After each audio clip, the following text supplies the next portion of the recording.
Okay बच्चों, तो last class तक हमने ना कैपेसिटर तो पूरा कर लिया था, उसका डिस्कशन भी कर लिया था हमने। और मैंने वेडनेसडे के लिए आपको होमवर्क भी दे दिया है ना। क्या क्या होमवर्क दिया आपको? आरसी सर्किट का जो कुछ भी बचा हुआ है अपना मॉड्यूल में, करंट इलेक्ट्रिसिटी के एक्सरसाइज में पीछे क्वेश्चन थे आरसी सर्किट के, एससीबी के क्वेश्चन थे, वो आपको कंप्लीट करना है। और उसके अलावा फिर मैंने आपको कुछ क्वेश्चन दिए हैं उसके रेसेस और असाइनमेंट, ये सब आपको कंप्लीट करना है। ठीक है, तो इतना आपको मैंने वर्क दे रखा है।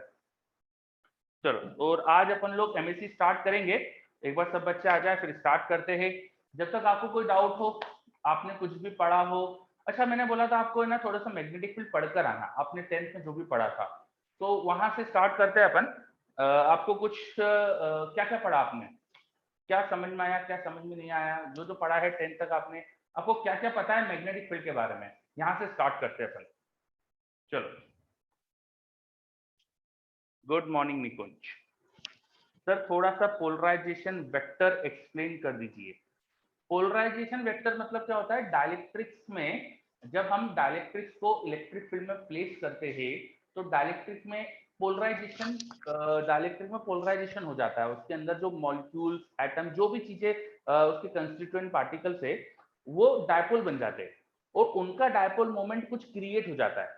तो नेट डायपोल मोमेंट क्या क्रिएट हुआ है पूरे मटेरियल में, divide by volume of the material, per unit volume कितना डायपोल मोमेंट क्रिएट हुआ है, उसको बोलते हैं अपन पोलराइजेशन वेक्टर। ठीक है, चलो। फिर बच्चे मुझे मैग्नेटिक फील्ड के बारे में बता रहे हैं, उन्होंने क्या क्या पढ़ा है। बहुत बढ़िया, बहुत सारी चीजें बताई आपने। एक चीज मुझे बताइए, north to south pole outside magnet and south to north inside, ऐसा कुछ होती है मैग्नेटिक फील्ड की डायरेक्शन बता रहे शायद आप। माधव बोल रहा है करंट के कारण मैग्नेटिक फील्ड प्रोड्यूस होती है और स्टेट थ्योरी के अकॉर्डिंग, बिल्कुल सही। फिर एससीबी से पढ़ा तो उसमें डायरेक्ट इलेक्ट्रिक करंट के कारण मैग्नेटिक फील्ड से स्टार्ट किया है। Okay, magnetic monopole never exist, अच्छा वेरी गुड। नॉन कंजर्वेटिव होती है, नेवर इंटरसेक्ट करती है, स्टेशनरी चार्जेस इलेक्ट्रिक फील्ड बनाते हैं, मूविंग मैग्नेटिक फील्ड बनाते हैं, राइट हैंड थंब रूल, या काफी सारी चीजें आपने पढ़ी है। ठीक है, चलो तो हम स्टार्ट कर देते हैं। वैसे भी 2-4 मिनट हो चुके हैं अपने, कुछ बच्चे अभी भी ज्वाइन नहीं हुए। Depends on frame of reference, yes. ठीक है, तो स्टार्ट करते हैं। देखो, आपने सभी बच्चों को अच्छे से याद होगा कि मैग्नेट्स क्या होती है। बचपन में मैग्नेट्स हमको बहुत फैसिनेट करती है, और मैग्नेट से ना दूसरी चीजें अट्रैक्ट होती है, लोहे की चीजें, आयरन की चीजें अट्रैक्ट होती है। आप आयरन की किसी चीज पे मैग्नेट को चिपका सकते हो, तो बहुत मजा आता था बचपन में। तो क्या ये क्या चीज है, मतलब और कोई चीज चिपकती नहीं है पर मैग्नेट जैसी चीज चिपक जाती है, तो बहुत इंटरेस्टिंग प्रॉपर्टी लगती थी अपन को ये, है ना। और उनके बीच में ना फोर्स भी होता है। या दो मैग्नेट लो, बिना टच करे फोर्स लगा देते एक दूसरे को, ऐसा तो और कुछ चीज करती नहीं है ना। मतलब कि एक मैग्नेट मेरे पास रखी हो, उसके पास में दूसरी मैग्नेट लेके आ रहा हूं मैं, ये बोर्ड पे मेरे पास डस्टर मैग्नेटिक वाला नहीं है, जो तो डस्टर चिपक जाता है बोर्ड पे। और मैग्नेट्स अगर रखो तो एक मैग्नेट के पास दूसरी मैग्नेट धीरे धीरे लाओ, तो you can feel the force between them, आपको फील होता है। अगर उनके बीच में अट्रैक्टिव हो तो भी फील होता है, रिपल्सिव हो तो भी फील होता है ना। तो ये बहुत, हाँ बहुत। मैग्नेट की दो बॉल्स भी आती है, यस। कुशाग्र बोल रहा है वो मेले वेले में ना कुछ ऐसी दो बॉल जैसी कुछ बेचते हैं वो लोग, वो उनको ऐसे ऊपर हवा में फेंको तो वो टकराते टकराते आवाज करते चलती है ना। हाँ, तो ये बहुत है ना फैसिनेट करती थी चीजें ये। तो मैग्नेट ऐसी पहली चीज है जिससे हमने फील्ड फोर्सेस के बारे में समझा था। हमारा फील्ड फोर्स से इनकाउंटर मैग्नेट से होता है। ये जो इलेक्ट्रिक फील्ड जो होती है, ये हमको इतना डे टू डे लाइफ में समझ नहीं आती, है ना। डे टू डे लाइफ में हम इलेक्ट्रिक फील्ड के फील्ड को इतना एक्सपीरियंस नहीं कर पाते, लेकिन मैग्नेट को बहुत अच्छे से एक्सपीरियंस करते हैं अपन। तो हम सब जानते हैं कि मैग्नेट्स नाम की कुछ चीज होती है जिनके आसपास एक ऐसा स्पेस क्रिएट हो जाता है, ऐसा स्पेस की प्रॉपर्टी बन जाती है कि उस स्पेस में दूसरा मैग्नेट लेके आओ, या कोई उस स्पेस में कुछ ऐसी चीज हो जो मैग्नेटिक हो, या मैग्नेट से अट्रैक्ट हो सकती हो, जैसे आयरन, आयरन का कुछ मटेरियल रखा हो तो अट्रैक्ट होता है। तो यहाँ आपने सबसे पहले फील्ड फोर्सेस के बारे में समझा था। मैग्नेट से आपका सबसे पहले समझ में आया आपको फील्ड फोर्सेस। मैग्नेट से आपको समझ में आया कि फील्ड फोर्सेस टाइप की कुछ चीज होती है। ठीक है, तो ये आपने सबसे पहले तो सीखा था मैग्नेट के बारे में। फिर मैग्नेट्स की मैग्नेटिक फील्ड क्रिएट होती है, जैसा हमने इलेक्ट्रिक फील्ड पढ़ी है वैसे ही हम मैग्नेट्स की मैग्नेटिक फील्ड डिफाइन करते हैं। इलेक्ट्रिक फील्ड में हमने क्या पढ़ा था कि किसी चार्ज को रख दो किसी स्पेस में, तो उस चार्ज की वजह से आसपास एक प्रॉपर्टी क्रिएट होगी स्पेस में कि कोई दूसरा चार्ज लेके आओ तो it will experience some force.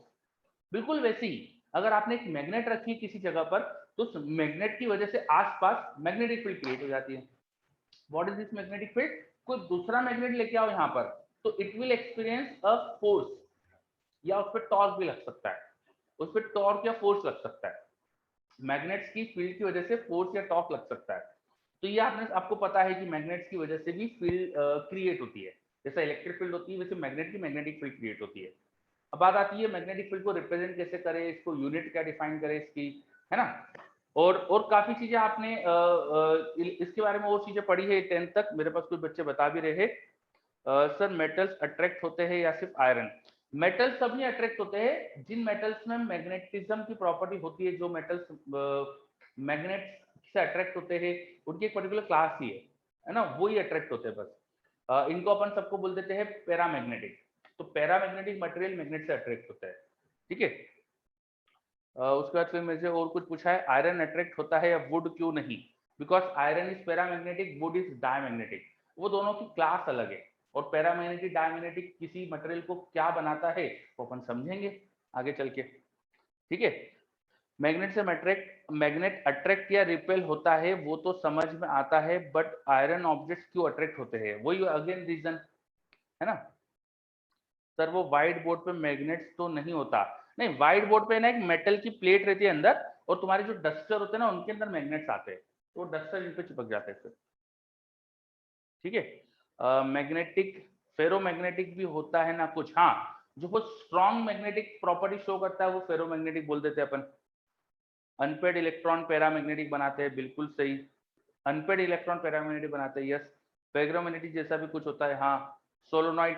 तो ये सब चीजें अपनी होगी। हमारा जो चैप्टर है अब उसका फ्लो बता देता हूँ पहले तो मैं आपको, ठीक है। हम एमएससी चैप्टर की शुरुआत करेंगे from magnetic field. Magnetic field क्या होती है जो अपन अभी डिस्कस कर ही देते हैं। उसके बाद हम पढ़ेंगे कि करंट कैरिंग वायर्स की वजह से मैग्नेटिक फील्ड क्रिएट होती है। ये क्यों पढ़ेंगे पहले? Because the reason of magnetism is current carrying wire. The main reason of magnetic field is current carrying wire, इसलिए starting from current carrying wire ही पढ़ेंगे अपन। हम पहले करंट कैरिंग वायर की जो मैग्नेटिक फील्ड बनती है वो पढ़ेंगे, उसके इफेक्ट्स वगैरह क्या होते हैं वो सारी चीज पढ़ेंगे। फिर बाद में जो आपने 10th तक मैग्नेट्स वगैरह पढ़ा है ना वो एंड में पढ़ेंगे अपन, क्योंकि उन मैग्नेट्स का मैग्नेटिज्म का रीजन जो है वो करंट कैरिंग वायर है। इसलिए पहले मैग्नेटिक पढ़ेंगे, मैग्नेटिक इफेक्ट ऑफ करंट पढ़ेंगे। वो पूरा होने के बाद we will study magnetism. Magnetism एक चैप्टर अपन पढ़ेंगे, इसमें हम डील करेंगे मैग्नेट से, है ना। मैं लिख देता हूँ, इट विल बेटर। तो हम लोग स्टार्ट करने वाले हैं एमईसी से। एमईसी का मतलब होता है मैग्नेटिक इफेक्ट ऑफ करंट। तो due to current carrying wire, due to current carrying wire magnetic field बनती है। यहाँ से स्टार्ट करेंगे, कितनी फील्ड बनती है, उस फील्ड से कुछ दूसरे वायर पे फोर्स लगता है, टॉर्क लगता है, क्या होता है, मैग्नेटिक फील्ड में चार्ज का मोशन कैसे होता है, वो सब यहाँ पढ़ेंगे अपन एमईसी में, ठीक है। मतलब यहाँ पे बेसिकली चार्ज और मैग्नेट का रिलेशन समझेंगे। बेसिकली यहाँ पे अपन समझने वाले चार्ज एंड मैग्नेटिक फील्ड, इनका आपस में इंटरेक्शन समझने वाले हैं। इस चैप्टर का मेन अपना जो मोटिव है वो ये समझना है कि चार्ज और मैग्नेटिक फील्ड का क्या रिलेशन है, ये इस चैप्टर में पढ़ेंगे। इसके बाद अपन पढ़ेंगे मैग्नेटिज्म। मैग्नेटिज्म में हम सबसे पहले पढ़ेंगे बार मैग्नेट के बारे में। तो आपने 10th तक जो भी चीजें पढ़ी वो यहाँ देखेंगे अपन। बार मैग्नेट की मैग्नेटिक फील्ड कितनी होती है ना, वो उसके अंदर मैग्नेटिक फील्ड होती क्यों है, नॉर्थ पोल साउथ पोल क्या होते हैं, मैग्नेटिक फील्ड लाइंस कहाँ से कहाँ जाती है, मैग्नेट के अंदर किधर होती है डायरेक्शन, बाहर किधर होती है डायरेक्शन, क्लोज लूप बनाती है क्या बनाती है, वो सब इस चैप्टर के अंदर आ जाएगा मैग्नेटिज्म में। पहले बार मैग्नेट के बारे में पढ़ेंगे, फिर पढ़ेंगे अर्थ की मैग्नेटिक फील्ड के बारे में, अर्थ के मैग्नेटिज्म के बारे में कि अर्थ की भी मैग्नेटिक फील्ड आसपास तो कितनी है, किस डायरेक्शन में क्या होती है, उसके कुछ पर्टिकुलर अपन टर्म्स समझेंगे। अर्थ की मैग्नेटिक फील्ड समझाने के लिए हम कुछ टर्म्स यूज करते हैं, वो सब पढ़ेंगे इसमें अपन। और फिर लास्ट में इसमें पढ़ेंगे मटेरियल। तो आप सब में से कुछ बच्चे पूछ रहे थे ना कि आयरन अट्रैक्ट क्यों होता है, दूसरे कुछ चीजें जैसे कॉपर अट्रैक्ट नहीं होता है, मिट्टी का बर्तन अट्रैक्ट नहीं होता है, वुड अट्रैक्ट नहीं होती है मैग्नेट से, वो सब क्यों होता है, तो वो सब यहाँ समझ जाएंगे अपन मैग्नेटिज्म में। ये सब अच्छे से समझना है, इसलिए एमएससी जरूरी है। तो हमारा ऑर्डर पहले एमएससी रहेगा, बाद में ये सब रहेगा। और आपके जितने भी मन में डाउट्स आ रहे हैं ना कि ये क्यों होता है वो क्यों होता है, वो सब ये सब चीजें पढ़ने के बाद सब क्लियर हो जाएगा। ठीक, चलो तो अब हम हमारा जो चैप्टर पढ़ना है वहां से स्टार्ट करते हैं। तो एमईसी चैप्टर में पढ़ने के वाले चार्ज और मैग्नेटिक फील्ड का आपस का रिलेशन। तो उसके लिए सबसे पहले तो चार्ज तो आप जानते हैं क्या होता है, हमने इलेक्ट्रोस्टैटिक्स पढ़ा है, charge is a property of material. अब मैग्नेटिक फील्ड क्या होती है वो पहले लिख लेते हैं अपन। तो लिखो लिखो स्टार्ट करिए, लिखिए magnetic field. Magnetic field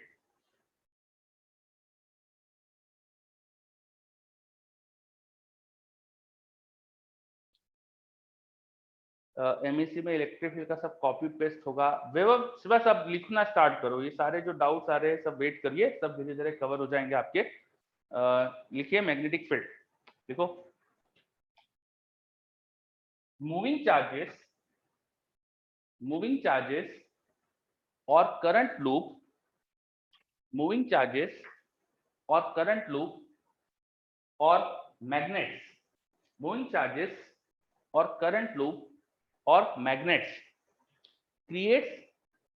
creates magnetic field around them, creates magnetic field around them, magnetic field around them.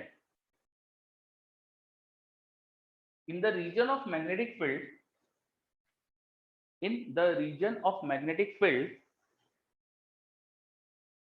other magnets and magnetic materials and charges, in the region of magnetic field, other magnets, magnetic materials and charges may experience force and torque, may experience force and torque, may experience force and torque. So what is magnetic field? Moving charges या current carrying loops या magnets जो आपने पढ़ा है, आप जानते हो जिनके बारे में, ये बनाते हैं मैग्नेटिक फील्ड। इनके आसपास एक रीजन में प्रॉपर्टी क्रिएट हो जाती है जिसे अपने नाम दे दिया मैग्नेटिक फील्ड। और जो मैग्नेटिक फील्ड है इसकी वजह से क्या होता है, इसकी वजह से कोई दूसरा चार्ज मूविंग है उस पर फोर्स लग सकता है, कोई दूसरा मैग्नेट रखा हो आसपास, कोई मैग्नेटिक मटेरियल रखा हो, लाइक एक आयरन का ब्लॉक रखा है उस पर भी फोर्स लग सकता है। तो इन सब चीजों पे because of magnetic field force लग सकता है, और मैंने ये भी लिखा है टॉर्क भी लग सकता है। ठीक है, तो this is a property, magnetic field की ये प्रॉपर्टी है। अब और ज्यादा डिटेल में धीरे धीरे अपन समझ जाएंगे इसके बारे में। आगे लिखिए सर, मैग्नेटिक फील्ड से वापस रिपीट, अब मैंने बहुत सारी चीज बोली, अब कौन सी लाइन रिपीट करूं? मूविंग चार्जेस और करंट कैरिंग लूप्स और magnets creates magnetic field around them, and in the region of magnetic field other charges, magnetic materials and magnets may experience force and torque, may experience force and torque, may experience force and torque.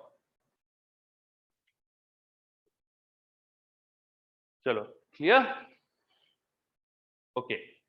अब magnetic field जो है उसकी strength, जैसे हमने electric field define करा, electric field क्या होती है हमें पता था, फिर इलेक्ट्रिक फील्ड कितनी है उसका अमाउंट डिफाइन करने के लिए हमने कुछ डिफाइन करा, वैसे मैग्नेटिक फील्ड के लिए डिफाइन करते हैं अपन। पर अब डेफिनेशन जो होगी इसकी यहाँ पे ना, वो अभी अच्छे से समझ नहीं आएगी आपको, तो इसलिए मैं ज्यादा डिटेल में नहीं जा रहा हूँ उसके अंदर, बस अब लिख लो the amount of magnetic field और the strength of magnetic field. देखो the amount of magnetic field or the strength of magnetic field is measured in Tesla, is measured in Tesla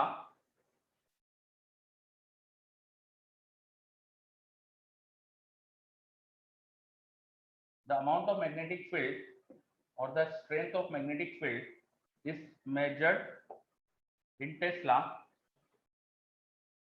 and it is defined as force experienced per unit non-monopole, force experience per unit, force experience per unit not monopole, force experience per unit not monopole, or we can also define it as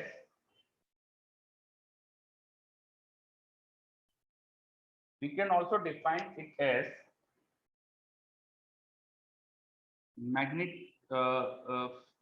force by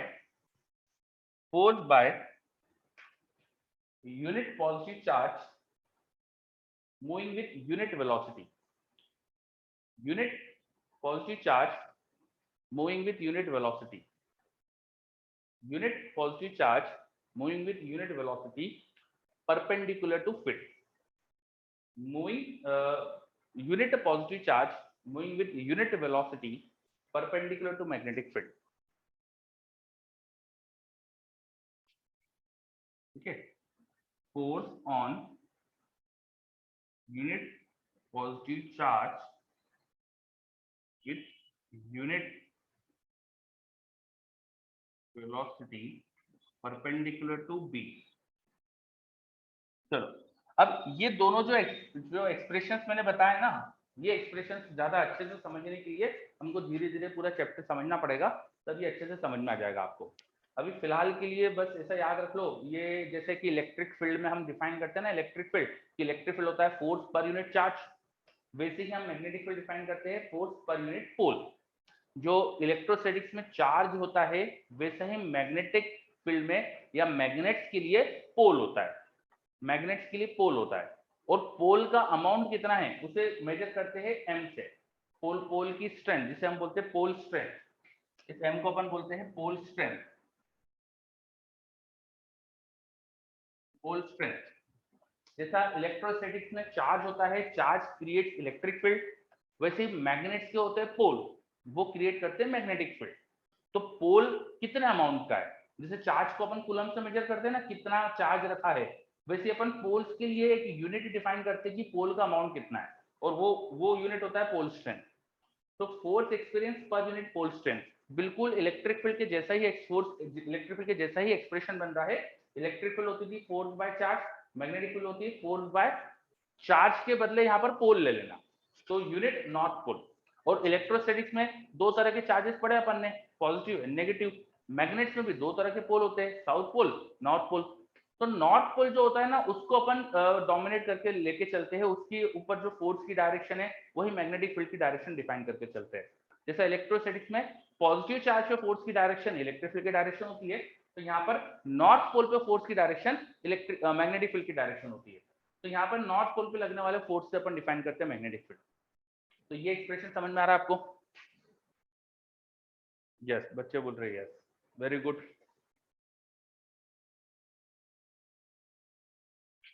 Gagandeep कुछ गड़बड़ होगी, एक बार check कर लो, कई बार उसकी भी गलती होती है, सॉफ्टवेयर की प्रॉब्लम होती है, जो आपने कीबोर्ड यूज करा है उसका ड्राइवर की भी दिक्कत होती है कई बार, ठीक है। चलो, तो पहली चीज तो हमने समझी कि मैग्नेटिक फील्ड डिफाइन कैसे करेंगे, और जो दूसरा एक्सप्रेशन है ना ये आया है, मैंने लिखा था ना मैग्नेटिक फील्ड चार्ज पर भी फोर्स लगाती है। तो चार्ज पर जो फोर्स लगता है ना वो होता है QVB, फोर्स हो जाता है QVB। मैग्नीट्यूड की बात करें तो QVB, अगर वेलोसिटी परपेंडिकुलर और मैग्नेटिक फील्ड के, तो फोर्स का मैग्नीट्यूड हो जाता है QVB। तो वहां से force by V into Q कर दोगे तो फील्ड आ जाएगी। तो चार्ज पे फोर्स से भी डिफाइन कर सकते हैं, चार्ज से फोर्स पर भी डिफाइन कर सकते हैं। चार्ज पर मैग्नेटिक फील्ड का फोर्स लगता है, ये शायद 10th तक कुछ समझा होगा आपने, कुछ तो बताया होगा आपको, तो उस एक्सप्रेशन से भी अपन डिफाइन कर सकते हैं। तो फिलहाल अपन ने ये याद रख लिया, बाकी मोर अबाउट दिस एक्सप्रेशन अपन बाद में देखेंगे, ठीक है। ये Q इंटू V जो है, ये Q है चार्ज ऑफ द पार्टिकल और V उसकी वेलोसिटी। तो कोई मूविंग चार्ज पे भी मैग्नेटिक फील्ड का फोर्स लगता है, वो फोर्स जो लगता है उसका फॉर्मूला होता है QVB, ठीक है। और M और QV बराबर नहीं है ना, ऐसा मत सोचना यश की M इक्वल टू QV, ये गलत है, ठीक है। चलो आगे बढ़ते हैं। तो मैग्नेटिक फील्ड की डेफिनेशन वगैरह देखी अपन ने। मैग्नेटिक फील्ड का यूनिट होता है टेस्ला, ऐसा unit tesla. CGS unit gauss, CGS unit gauss, SI में हम टेस्ला में मेजर करेंगे और सीजीएस में gauss. And 1 tesla equal to 10⁴ गॉस, ये आपको रिलेशन याद होना चाहिए। 1 टेस्ला इक्वल टू 10⁴ गॉस। कुछ बोल रहा है सेकंड स्पेशल केस है, हाँ बेटा सेकंड स्पेशल केस है, सोहम बिल्कुल सही कहा आपने। सेकंड में मैंने वेलोसिटी परपेंडिकुलर टू बी लेके चल रहा हूं, तो ये स्पेशल केस है, ठीक है। ओके, अब मैग्नेटिक फील्ड की प्रॉपर्टीज हमें क्या क्या पता है। वो स्टार्ट करते, लिखो properties of magnetic field. Properties of magnetic field जो जो हमें पता है ना वो सब अपन लिख लेंगे अभी, जो और ज्यादा रीजन में नहीं जाएंगे अभी अपन क्योंकि बस प्रॉपर्टी लिख रहे हैं सुपरफिशियल लेवल पे। धीरे धीरे ये सारी चीजें पढ़ते पढ़ते हर चीज का रीजन समझ में आ जाएगा। ठीक है, तो अभी अपन प्रॉपर्टीज लिखना स्टार्ट करते हैं। सबसे पहला प्रॉपर्टी लिख लो, static charges create only electric field. लिखो, static charges create only electric field. moving charges creates electric and magnetic field. Moving charges creates electric and magnetic field. Next point, accelerated charges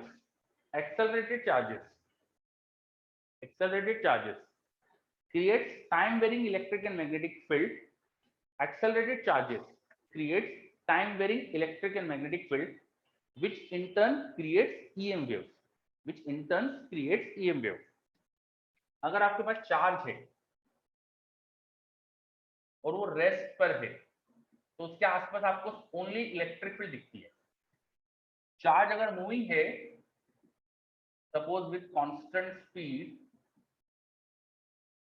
constant velocity I should write,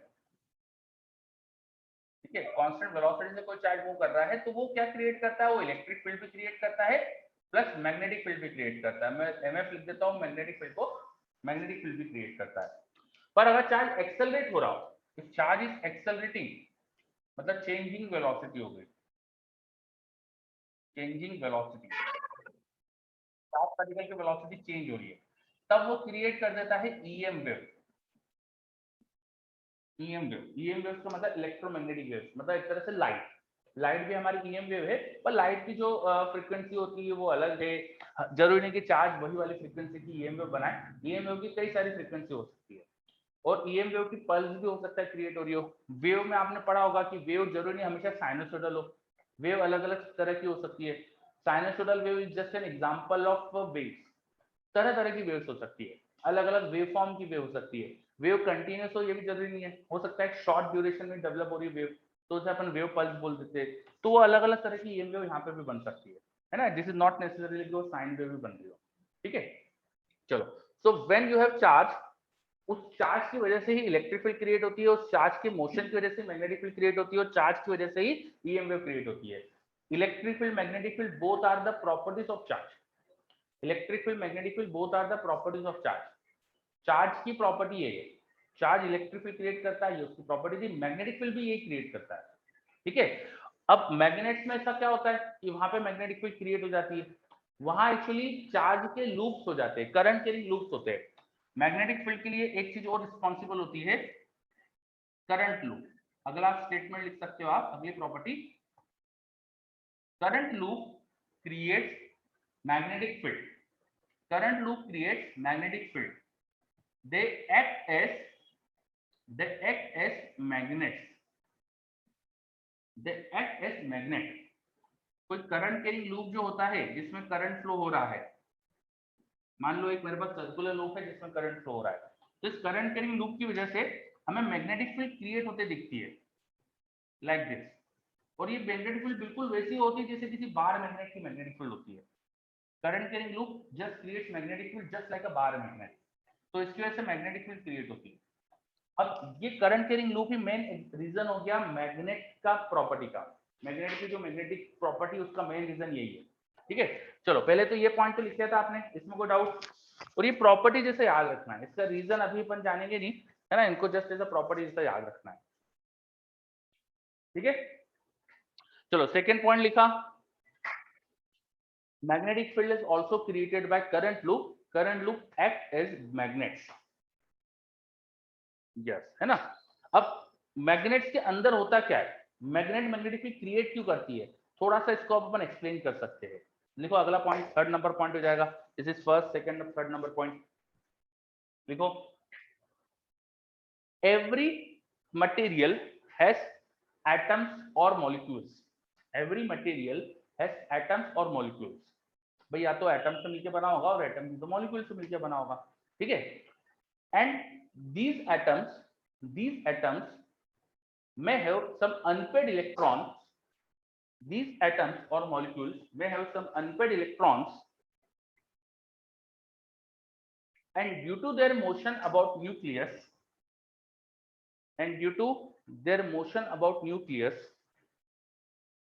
these electrons creates current loop. These electrons creates current loop. Hence, atoms or molecules may act like small magnets. Hence, atoms or molecules may act like small magnets. चलो, ये point समझ में आ रहा है कि आपको हर material atoms या molecule से मिलकर बना होता है। तो एटम्स के अंदर इलेक्ट्रॉन्स है, न्यूक्लियस के अबाउट घूम रहे, तो उनके घूमने की वजह से करंट लूप जैसा दिख सकता है मुझे। अगर अनपेड इलेक्ट्रॉन है तो करंट लूप जैसा दिख सकता है। जरूरी नहीं कि सारे इलेक्ट्रॉन अनपेड ही हो, अगर सबके सब पेड हो जाएंगे तो नहीं दिखेगा ऐसे करंट लूप इंडिविजुअल, और अगर अनपेड है तो करंट लूप जैसा दिख सकता है। तो हो सकता है कि हर एटम या हर मॉलिक्यूल्स के अंदर आपको है ना कुछ मैग्नेटिक प्रॉपर्टी दिखने लगे, वो मैग्नेट जैसा बिहेव करने लगे। तो जिन जिन मॉलिक्यूल्स में, जिन जिन एटम्स में अनपेड इलेक्ट्रॉन की वजह से करंट लूप बच जाएंगे, वो मैग्नेट जैसा बिहेव करने लगेंगे। ठीक है, ये बात समझ में आई क्या? है ना? चलो, हार्दिक बोल रहा है सर अनपेड ही क्यों? जो पेड होंगे ना वो दोनों equal and opposite magnetic field बनाएंगे तो कैंसिल हो जाएगी। एक इलेक्ट्रॉन अगर ऐसे घूम रहा है, दूसरा ऐसे घूम रहा है, तो नेट में अपन को जीरो करंट दिखाई देगा, तो उनकी नेट अपन को मैग्नेटिक प्रॉपर्टी नहीं दिखाई देगी, है ना? चलो, ओके।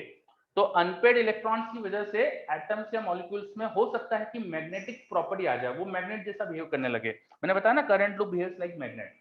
तो छोटे छोटे एटम या छोटे छोटे मॉलिक्यूल मैग्नेट जैसा बन जाए, और उन सब के मैग्नेट की जो मैग्नेटिक फील्ड है वो सब एक ही डायरेक्शन में आ गए, अगर वो सब एक ही डायरेक्शन में अलाइन हो गए, तो ओवरऑल मटेरियल में आपको काफी स्ट्रॉन्ग मैग्नेटिक फील्ड दिखने लगेगी। यही होता है मैग्नेट में। किसी बड़े मैग्नेट में होता क्या है, उसके अंदर छोटे छोटे छोटे छोटे मॉलिक्यूल, एटम्स या पार्टिकल जो भी बोल लो, वो मैग्नेट्स है। तो वो जो छोटे छोटे मैग्नेट्स है ना, वो सब एक ही डायरेक्शन में अलाइन हो गए। ये मैं छोटे छोटे मैग्नेट दिखा रहा हूँ, और एरो बता रहा है उनके मैग्नेटिक फील्ड की डायरेक्शन। ये एरो बता रहा है उनके मैग्नेटिक फील्ड की डायरेक्शन। तो वो सब एक ही डायरेक्शन में अलाइंड हो गए। जैसा कि अपन ने इलेक्ट्रोस्टैटिक्स में डाइलेक्ट्रिक्स में देखा था। डाइलेक्ट्रिक्स में क्या होता है, उसके मॉलिक्यूल्स में भी डाइपोल बन जाते हैं। तो वही डाइपोल यहाँ पर है, सेम डाइपोल वाली कॉन्सेप्ट समझ लो आप। तो वो डाइपोल्स एक ही डायरेक्शन में अलाइन हो गए, जिसकी वजह से अब वो पूरे मटेरियल की वजह से मैग्नेटिक फील्ड दिखने लग गई आपको। तो this is the property in magnets. Magnets में एक्चुअली ये चीज हो रही होती है। ठीक है, चलो सर पेड़ को डायमैग्नेटिक क्यों बोलते हैं? सो हम वेट, मैंने क्या कहा, सारी चीजें धीरे धीरे समझ में आएगी, ये सब पढ़ते पढ़ते सब समझ में आ जाएगा। जो आपको डाउट आ रहा है ना, you can write it down, उसको लिख लो, और अगर पूरा चैप्टर होते होते नहीं क्लियर हो जाए तो फिर बाद में पूछ सकते हो आप। ठीक है, चलो अब मेरे पास एक डाउट और आया है।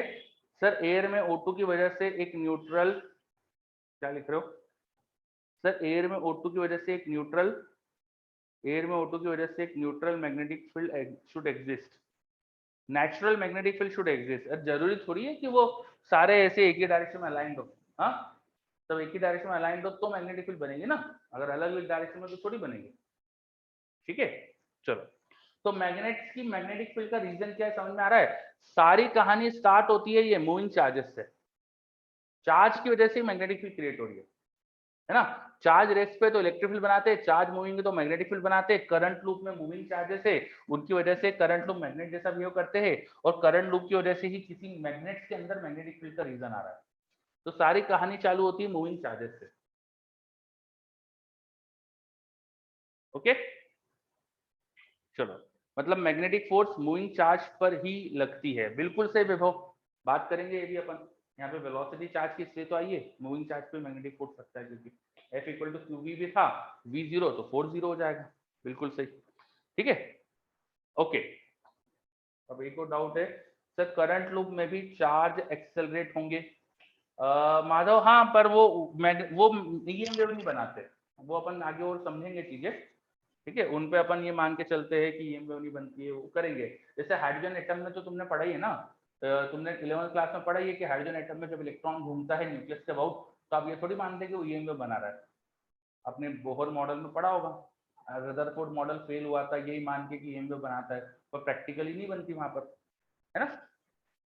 चलो, तो यहाँ पर भी ईएम नहीं बनती है, यहाँ पे भी क्वांटाइजेशन, बोहर क्वांटाइजेशन रूल लग रहा है, ऐसा कुछ मान लो आप, ठीक है। अब अपन ये समझ गए कि मैग्नेट्स की मैग्नेटिक फील्ड क्यों बनती है ना। अब आगे बढ़ते हैं, अब अपन को सारी चीज का मतलब तो समझ में आ रहा है ना कि मूविंग चार्ज है, तो इसलिए अब हमारा पूरा फोकस हो जाएगा केवल चार्ज की वजह से मैग्नेटिक फील्ड बनना या करंट कैरिंग वायर की वजह से मैग्नेटिक फील्ड बनना। फिर बाद में धीरे धीरे सारी चीजें ऑटोमेटिक समझ में आ जाएगी। अब सारा फोकस अपन इस पे लेके आ जाते हैं, ठीक है। चलो, अब मैग्नेट्स के बारे में कुछ कुछ चीजें आपको ऑलरेडी पता है, वो अभी मैं नहीं लिखा रहा हूँ। आपको पता है कि मैग्नेट में 2 पोल्स होते हैं, north pole south pole. Magnet को फ्रीली सस्पेंड करो तो अर्थ की मैग्नेटिक फील्ड की वजह से वो हमेशा नॉर्थ साउथ डायरेक्शन में अलाइन होती है, ठीक है। सही है ना। ये सब कई सारी चीजें आपको पता है, अर्थ की जो मैग्नेटिक फील्ड होती है, ठीक है, वो अर्थ की मैग्नेटिक फील्ड की डायरेक्शन साउथ से नॉर्थ होती है। मैग्नेट को फ्रीली सस्पेंड करो तो साउथ से नॉर्थ इसलिए अलाइन होती है। मैग्नेट में 2 पोल होते हैं, मैग्नेट की मैग्नेटिक फील्ड नॉर्थ पोल से बाहर की तरफ जाती है, साउथ की तरफ से अंदर आती है। तो मैं कई सारी छोटी छोटी प्रॉपर्टी जो अभी नहीं लिखा रहा क्योंकि फिलहाल उसका मुझे कोई मतलब नहीं है, तो उसकी जरूरत नहीं है, ठीक है, चलेगा। आप सब जानते तो हो इन प्रॉपर्टीज को, लेकिन यस, बच्चे बोल रहे क्लियर है, बहुत बढ़िया, ठीक है, ओके। तो अब हम ये समझ गए कि मैग्नेट की प्रॉपर्टीज जो आ रही है उसका मेन रीजन मूविंग चार्ज था। तो अपना फोकस अब इस पे लेके आ जाते हैं, इसका अपना पूरा फोकस इस पे लेके आ जाते हैं। सबसे पहले हमें कब पता चला कि मूविंग चार्जेस मैग्नेटिक फील्ड बनाते हैं, इस पे आ जाते हैं अपन। तो लिखो ऑरस्टेड डिस्कवरी, ऑरस्टेड डिस्कवरी, ऑरस्टेड डिस्कवरी करीब करीब 1820 के आसपास की बात है ना। लिखो, in early 19th century, in early 19th century, Oersted discovered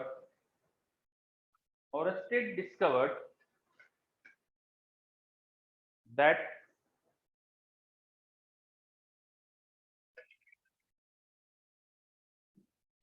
current carrying wires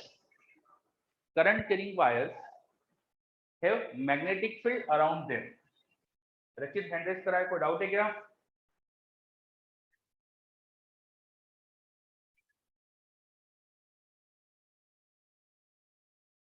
चलो, कोई डाउट नहीं शायद, ठीक है।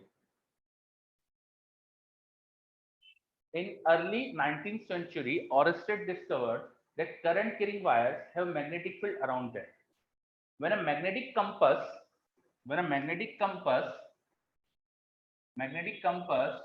is brought near, when a magnetic compass is brought near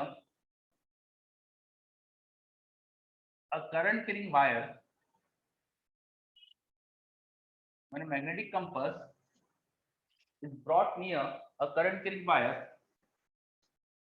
the needle deflects, the needle deflects, the needle deflects. ये अभी मैंने सही डायग्राम नहीं बनाया है क्योंकि वायर की वजह से ऐसा नहीं होगा कि इधर ही जाएगा ये कंपस, तो ऐसा मत याद रखना कि वायर की वजह से कंपस ऐसा लाओगे तो इधर घूमेगा, ये सही डायग्राम नहीं बनाया मैंने। बस मैं बताना चाह रहा हूँ कि करंट कैरिंग वायर है, उसके पास में कंपस लाओ तो नीडल उसकी जो होती है, वायर नहीं होता तो उसकी डायरेक्शन साउथ से नॉर्थ की तरफ होना चाहिए थी नीडल की, लेकिन वायर की वजह से हो सकता है डिफ्लेक्ट हो जाए, डिपेंडिंग अपॉन वायर कैसा रखा है, ओरिएंटेशन कैसा है इनका रिलेटिव, उस हिसाब से डिफ्लेक्शन अलग अलग डायरेक्शन में आएगा, पर डिफ्लेक्ट होता है, मेन पॉइंट इज डिफ्लेक्ट होता है। अब कंपस जो होते हैं उनकी needle, these are short magnets, छोटे छोटे मैग्नेट्स होती है और वो अपने आप को मैग्नेटिक फील्ड की डायरेक्शन में अलाइन करती है। किसी छोटे से मैग्नेट को मैग्नेटिक फील्ड के स्पेस में छोड़ो तो वो छोटा सा मैग्नेट अपने आप को मैग्नेटिक फील्ड की डायरेक्शन में अलाइन करता है। जो छोटे छोटे मैग्नेट्स होते हैं ना, बेसिकली क्या होते हैं, डायपोल होते हैं। ये जो मैग्नेट्स होते हैं बेसिकली क्या होता है, दीज आर डायपोल। हमने इलेक्ट्रिसिटी में पढ़ा है ना डायपोल, ये वो डायपोल ही है। इनमें साउथ और नॉर्थ 2 पोल है, साउथ और नॉर्थ 2 पोल है। तो जैसा इलेक्ट्रोसिटी में प्लस माइनस चार्ज मिलकर एक इलेक्ट्रिक डायपोल बनाते हैं, वैसे मैग्नेट्स में साउथ और नॉर्थ मिलकर एक मैग्नेटिक डायपोल बनाते हैं। तो जो मैग्नेटिक डायपोल होता है उसकी प्रॉपर्टी ये होती है कि वो अपने आप को मैग्नेटिक फील्ड की डायरेक्शन में अलाइन करता है। जैसा इलेक्ट्रिक फील्ड में इलेक्ट्रिक डायपोल रखो तो वो अपने आप को इलेक्ट्रिक फील्ड की डायरेक्शन में अलाइन करता है, मैग्नेटिक डायपोल अपने आप को मैग्नेटिक फील्ड की डायरेक्शन में अलाइन करता है। Hence this compasses shows us the direction of magnetic field. ये अपने आप को मैग्नेटिक फील्ड की डायरेक्शन में अलाइन कर लेते हैं, तो इनसे हमको पता चल जाता है मैग्नेटिक फील्ड की डायरेक्शन क्या है। अब अगर ये डिफ्लेक्ट हुए, इसका मतलब मैग्नेटिक फील्ड की डायरेक्शन चेंज हुई, इसका मतलब डेफिनेटली वायर की वजह से कुछ मैग्नेटिक फील्ड भी आई है, तो वायर्स के आसपास मैग्नेटिक फील्ड होती है। ये हमको समझ में आया। बात समझ में आई क्या आपको? बोलो। ऑरस्टेड ने हमें क्या बताया कि करंट कैरिंग वायर्स के आसपास मैग्नेटिक फील्ड होती है। अब करंट कैरिंग वायर में ऐसा क्या होता है भाई, चार्ज मूव कर रहे, सिंपल सी बात है। तो वहां से हमें समझ में आ गया कि moving charges creates magnetic field. Moving charges creates magnetic field. यहां से हमको पहली बार पता चला moving charges creates magnetic field. ठीक है, अब मैग्नेटिक फील्ड बनाते हैं ये समझ में आया। अब कितनी बनाते हैं, किस डायरेक्शन में बनाते हैं, उसके लिए शायद आपने कुछ और चीजें भी पढ़ी है, और वो सब में अपन नहीं जाएंगे। हम सीधा सबसे बड़ी चीज पे आ जाते हैं, बायोट सेवर्ट्स लॉ, जो सब कुछ बता देगी अपन को। बायोट सेवर्ट्स लॉ, उस पर आ जाते हैं अपन। ठीक है, तो नेक्स्ट लिखिए बायोट सेवर्ट्स लॉ। वो आपको कुछ स्कूल में लॉ वो सिखाए होंगे कि किधर फील्ड होती है, क्या होती है, तो मैं सीधे से बायोट सेवर्ट्स लॉ बताता हूँ, उससे सब कुछ आ जाएगी।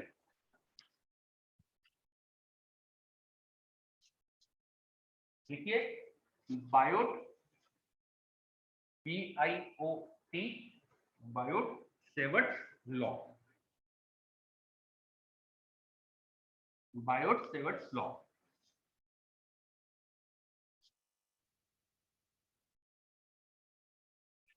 ठीक है, it gives us magnetic field,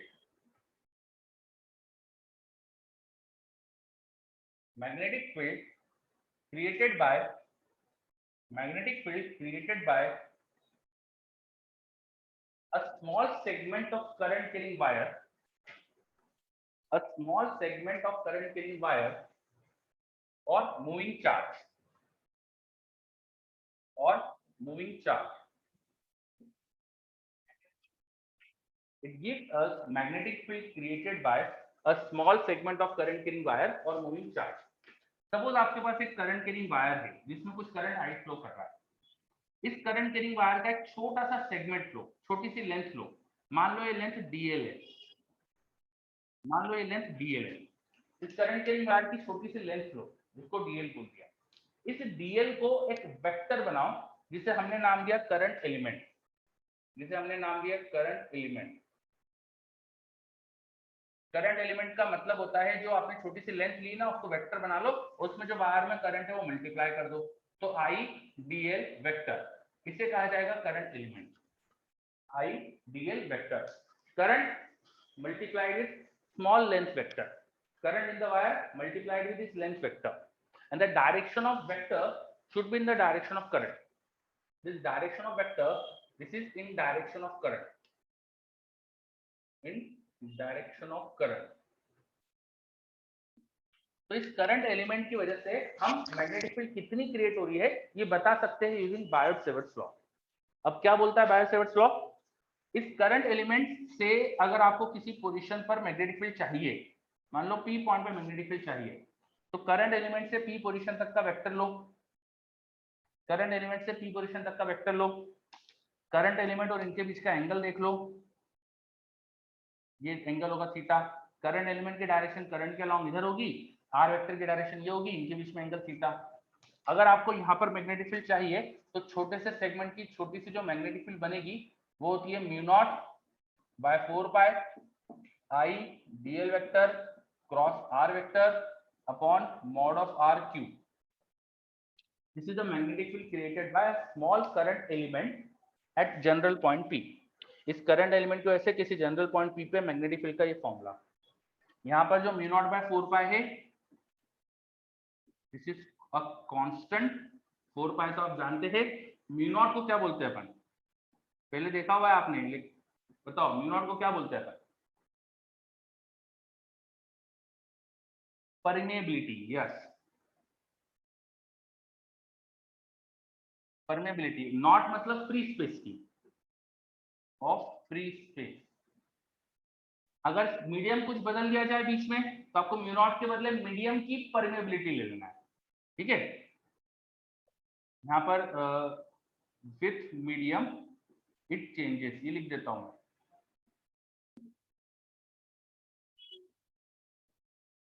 जो भी मीडियम हो बीच में उसकी आप परमेबिलिटी ले लोगे। तो mu not is like epsilon not, जब इलेक्ट्रोस्टैटिक्स में हमने एप्सिलॉन नॉट यूज करा है, बिल्कुल वैसी चीजें यहाँ पे म्यू नॉट। मटेरियल क्या है बीच में, स्पेस क्या है बीच में, उसकी एक प्रॉपर्टी थी वहां एप्सिलॉन नॉट, जो बताता था कि भाई चार्ज कितनी इलेक्ट्रिक फील्ड क्रिएट कर पाएगा। बिल्कुल वैसे ही कोई करंट कैरिंग सेगमेंट कितनी मैग्नेटिक फील्ड क्रिएट कर पाएगा, it depends on the mu naught, ठीक है। इलेक्ट्रोस्टैटिक्स में जो एप्सिलॉन था उसकी जैसी चीज है ये, पर ये न्यूमरेटर में आता है ना। तो ये प्रोपोर्शनलिटी कांस्टेंट की जो वैल्यू होती है in SI units, in SI mu not by 4 pi is 10⁻⁷, और यूनिट आ जाएगी मैग्नेटिक फील्ड होगी टेस्ला में।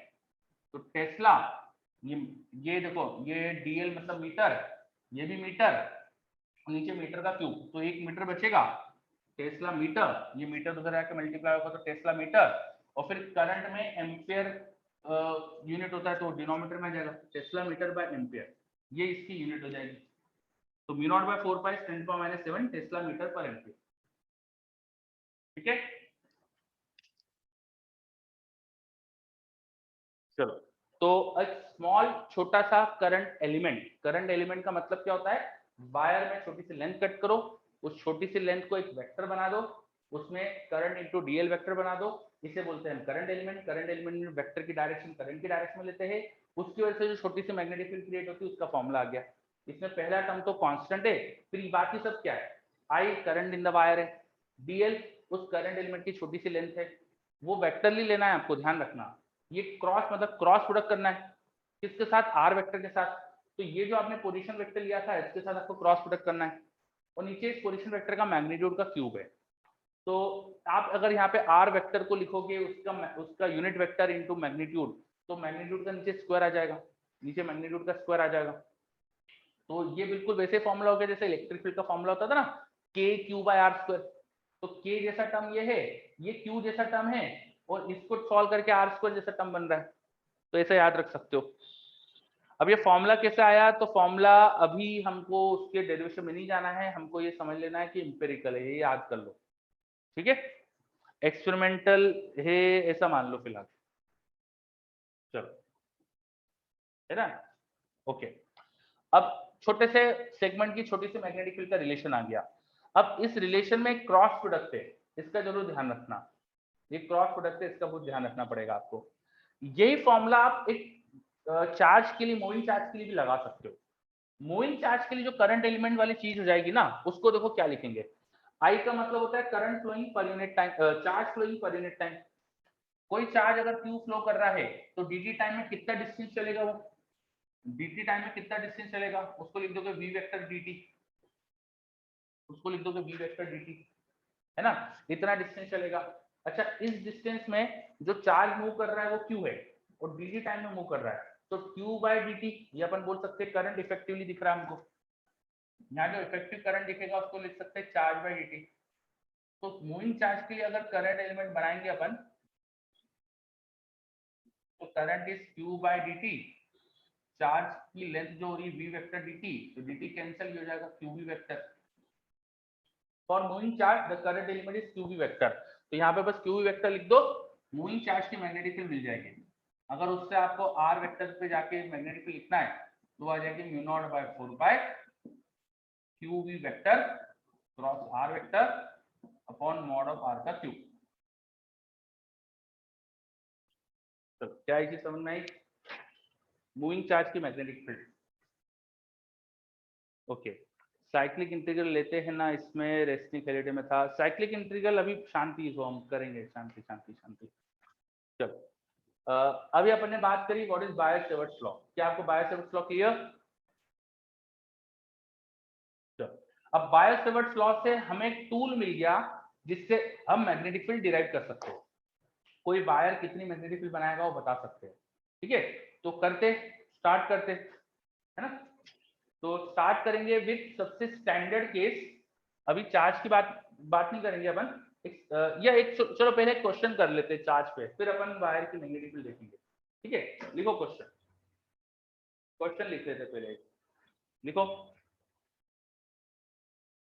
A point charge 1 millicoulomb, a point charge 1 millicoulomb is moving with velocity 2i plus 2j meter per second. 2i plus 2j meter per second. A point charge 1 millicoulomb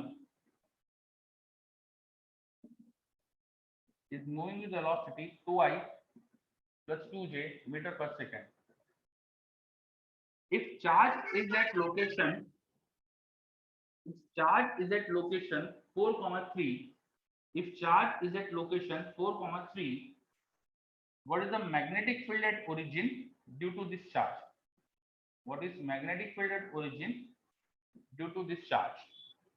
What is magnetic field at origin due to this charge? Charge इस location पर है, आपको बताना magnetic field origin पे क्या होगी due to the charge. करो try.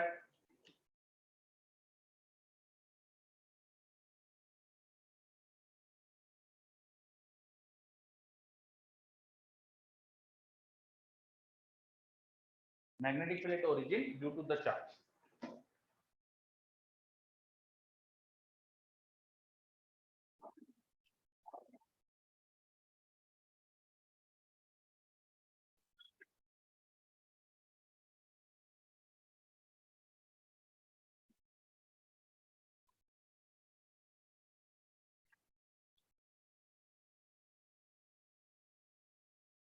There is a charge of 1 millicoulomb, उसकी वेलोसिटी गिवन है, चार्ज कहां पर है ये बताया मैंने आपको ओरिजिन पर मैग्नेटिक फील्ड बताना है। ठीक है, आपके सामने फॉर्मूला लिखा ऊपर ही, तो बता दो चार्ज की वजह से कितनी मैग्नेटिक फील्ड क्रिएट होगी।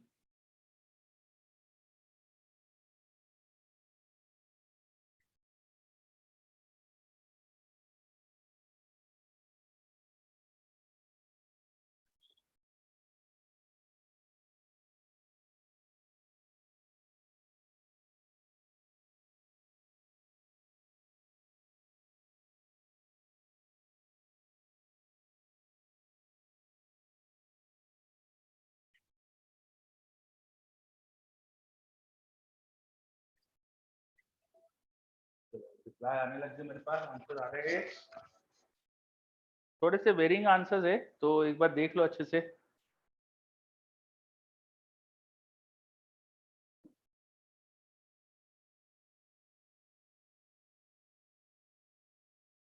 आंसर्स काफी डिफरेंट आ रहे हैं बच्चों के अभी तक जितने आए हैं।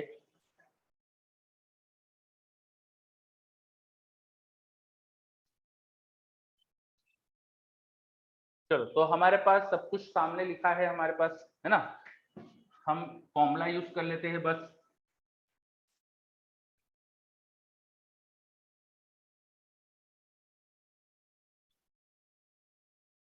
तो रिलेशन क्या था मैग्नेटिक फील्ड का, म्यू नॉट बाय 4 पाई। अब कुछ कहा नहीं क्वेश्चन में मीडियम क्या है, तो वी विल अज्यूम कि फ्री स्पेस ही है। जब तक कुछ कहा नहीं तो हम तो फ्री स्पेस ही मान के चलेंगे। तो mu not by 4 pi will be 10⁻⁷। तो मैग्नेटिक फील्ड जो ओरिजिन पे होना चाहिए 10⁻⁷ into q v vector. Q कितना दिया है क्वेश्चन में 1 मिलीकूलम, तो 10⁻³ हो जाएगा। V vector is 2i + 3j cross r vector. अब आर वेक्टर क्या था, यहाँ देखो चार्ज से लेके उस पॉइंट तक का वेक्टर था, तो चार्ज की लोकेशन से लेके यहाँ तक का वेक्टर लेंगे अपन, ओरिजिन तक का वेक्टर लेंगे। तो हमारा vector should be not from origin to charge, it should be from charge to origin. Charge से ओरिजिन का वेक्टर हो जाएगा -4i - 3j। ये ध्यान रखना, इसमें बहुत गलती हो सकती है बच्चों की। तो ये होना चाहिए -4i - 3j whole thing divided by, नीचे मॉड ऑफ आर का क्यूब था तो इसके मैग्नीट्यूड का क्यूब, अब इसका मैग्नीट्यूड आने वाला 5, तो 5 का क्यूब लगा दो तो 125 नीचे। बस अब ऐसे अच्छे से सॉल्व कर लो, तो वेक्टर फॉर्म में आने वाला ही है। 10 पावर माइनस से देखो 10 हो गया, 1/125, इसमें से जो कॉमन आ रहा है ले लो, कुछ नहीं दिख रहा अभी तो 1/125 × 10 पावर -10। अब ये क्रॉस प्रोडक्ट कर लो, यहाँ क्रॉस प्रोडक्ट है, तो i cross i 0, i cross j plus k, तो -6k i cross j plus k, फिर j क्रॉस i ये माइनस के हो जाएगा, तो ये -12 तो प्लस हो जाएगा 12k, तो j क्रॉस j 0 हो जाएगा। ठीक है, तो यहाँ पे क्या बच गया 12 minus 6 that is 6k cap, तो 6/125 इंटू 10 पावर -10 k कैप। एक बार चेक कर लेता हूँ कुछ गलती तो नहीं हो गई। म्यू नॉट बाय 4 पाई की वैल्यू सही डाली है, क्यू की वैल्यू 1 मिली कूलम सही डाली मैंने, v cross r v 2i plus 3j दिया है, 2i प्लस 2j है, सॉरी 2i प्लस 2j, तो ये मैंने गलत ले लिया है ना, तो इसका क्रॉस प्रोडक्ट में तो बाकी सब सही लिया है। हाँ, तो ये सही वाला प्रोडक्ट हो जाएगा, ये वाला गलत, 4 टू 8 हो जाएगा यहाँ पे, तो 8 माइनस 6 2 आना चाहिए फिर, ठीक है, ये चेक कर लूं मैं, j और इसका 8 आएगा, हाँ तो 2 आ जाएगा न्यूमरेटर में ऊपर, तो 2/125 10 पावर -10 या।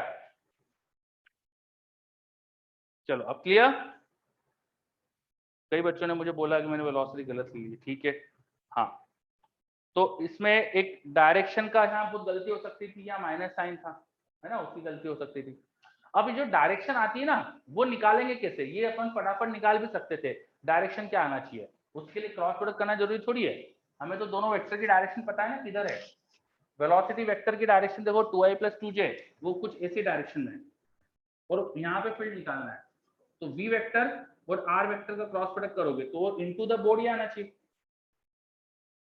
v cross r, right hand thumb rule से, है ना, v cross r in out of the board हो जाएगा, सॉरी ये जो स्मॉल एंगल इधर बन रहा है, तो v क्रॉस r ऊपर आ जाएगा, राइट हैंड थंब रूल से जल्दी से निकाल सकते हैं अपन दो डायरेक्शन, तो v क्रॉस r से राइट हैंड थंब रूल से डायरेक्शन निकाल सकते हैं। तो प्लस क्या आ रही है, ये एंगल एक्यूट था, इधर वाला 180 से छोटा है, तो इधर से ले लेंगे अपन डायरेक्शन। चलो क्लियर। और राइट हैंड थंब रूल अब बहुत यूज होगा यहाँ पे, तो राइट हैंड थंब रूल अच्छे से याद होना चाहिए।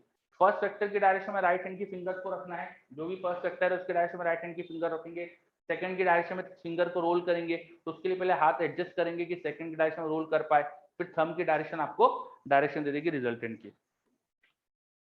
चलो, तो एक छोटा सा एप्लीकेशन देखा अपन ने बायो सेवर्ट्स लॉ पे, ये हटा दो सब। Now we will start. देखो, magnetic field due to straight current carrying wire. देखो, magnetic field due to straight current carrying wire, magnetic field due to straight current carrying wire.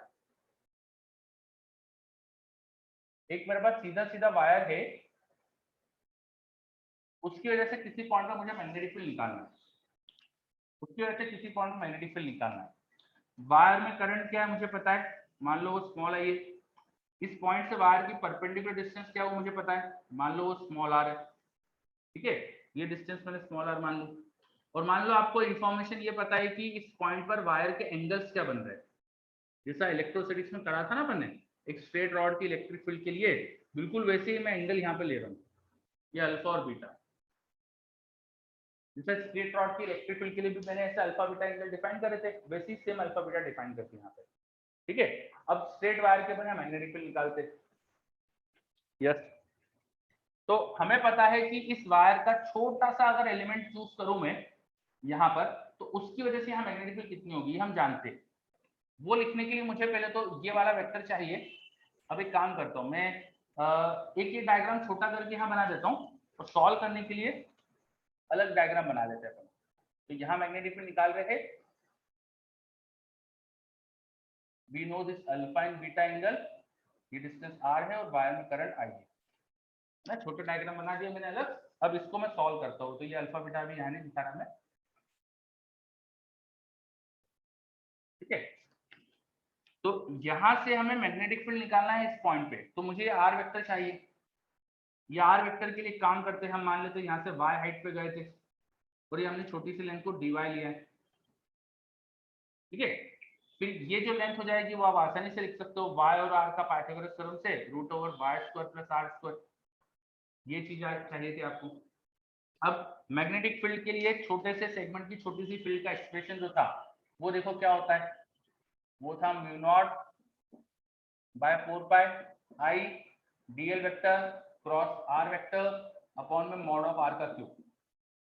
तो देखो यहाँ पे आपको मॉड ऑफ आर तो मिल गया, ये मॉड ऑफ आर मिल गया आपको, ठीक है। ये मॉड आर तो पता है, छोटी सी लेंथ को अपन dy ले लेंगे, करंट आपको पता ही है क्वेश्चन में, तो करंट पता है, छोटी सी लेंथ पता है, वो आर वेक्टर और इनका बीच का एंगल भी चाहिए, क्रॉस प्रोडक्ट करना है, तो क्रॉस प्रोडक्ट के लिए एंगल भी देख लो यहाँ पे क्या होगा। ये आर वेक्टर की डायरेक्शन करंट के अलॉन्ग लेना चाहिए हमको, और जो डी आर जो आर वेक्टर होगा ये होगा, ये डीएल वेक्टर और ये r vector, this should be our r vector and this should be our dl vector. You need to do cross product here, तो डायरेक्शन भी देखो इनके बीच की क्या है, तो इनके बीच की डायरेक्शन की है इनका, ये एंगल डिफाइन कर लेते हैं, मान लेते हैं ये एंगल फाई है, इसको फाई बोला, इसको मैं थीटा बोल देता हूँ। थीटा और फाई में क्या रिलेशन होगा, phi should be 90 plus theta, phi should be 90 plus theta, phi should be 90 plus theta. अब जो जो इंपॉर्टेंट चीजें सब चाहिए वो मैंने सब डिफाइन कर दिए, अब अपन छोटी सी मैग्नेटिक फील्ड लिखते हैं। अच्छा ये वेक्टर है, तो मैं पहले इसका मैग्नीट्यूड लिख लेता हूँ, तो this implies that mod of dB vector ये होना चाहिए mu not by 4 pi I, dl vector को मैग्नीट्यूड लेंगे तो dy लिख दूंगा, आर वेक्टर का मैग्नीट्यूड नीचे आर वेक्टर के मैग्नीट्यूड का क्यूब, नीचे आर वेक्टर का मैग्नीट्यूड का स्क्वायर बचेगा, वो हो जाएगा y square plus r square, ठीक है। एंड इन दोनों के बीच का क्रॉस प्रोडक्ट में साइन थीटा आएगा, साइन फाई आएगा, तो यहाँ पे साइन फाई लिख देते हैं अपन, और फाई को मैं अभी इस केस में 90 प्लस थीटा पुट कर दूंगा। ये एक्सप्रेशन समझ में आया क्या? चलो बच्चे बोल रहे यस, वेरी गुड, ठीक है, बहुत बढ़िया। अब फाई की वैल्यू सब्स्टिट्यूट कर देते, तो छोटी सी मैग्नेटिक फील्ड का मैग्नीट्यूड उसको सिर्फ डीवी बोल देता हूँ, हो जाएगा mu not by 4 pi I d y, sine phi को लिख देते हैं 90 plus theta, and sine 90 plus theta is cos theta, sine 90 plus theta is cos theta, तो न्यूमरेटर में कॉस थीटा आ गया। अच्छा ये थीटा भी वेरिएबल है, और ये जो y है ये भी वेरिएबल है, तो दो दो वेरिएबल थोड़ी लेके चलेंगे अपन, एक्सप्रेशन में एक ही वेरिएबल होना चाहिए, इंटीग्रेट कैसे करेंगे, तो सब्स्टिट्यूशन कर लो। तो y और r का रिलेशन देखो क्या है, y equal to r tan theta है, तो डिफरेंशिएट करो, तो dy हो जाएगा r sec square theta d theta, और y equal to r tan theta substitute कर देता हूं, y equal to r tan theta substitute कर देते हैं, dy को लिख देते हैं अपन, चलो ये r sec square theta d theta, एक sin फाई का cos थीटा आ गया था, उसके बाद r sec square theta d theta, और नीचे y को भी लिख देता हूं r tan थीटा, तो r square tan square theta plus r square common लो 1 plus tan square theta is sec square theta. समझ में आ रहा है? ये मैंने सारे वेरिएबल थीटा के टर्म में लेके आ गया, क्यों? क्योंकि थीटा के टर्म में इंटीग्रेशन आसान होता है इसलिए। अब इंटीग्रेशन करने लायक होगा अपन, sec स्क्वायर थीटा देखो कैंसिल हो गया, एक r से एक r कैंसिल हो गया, तो पहले एक बार एक्सप्रेशन लिख लेते हैं अच्छे से।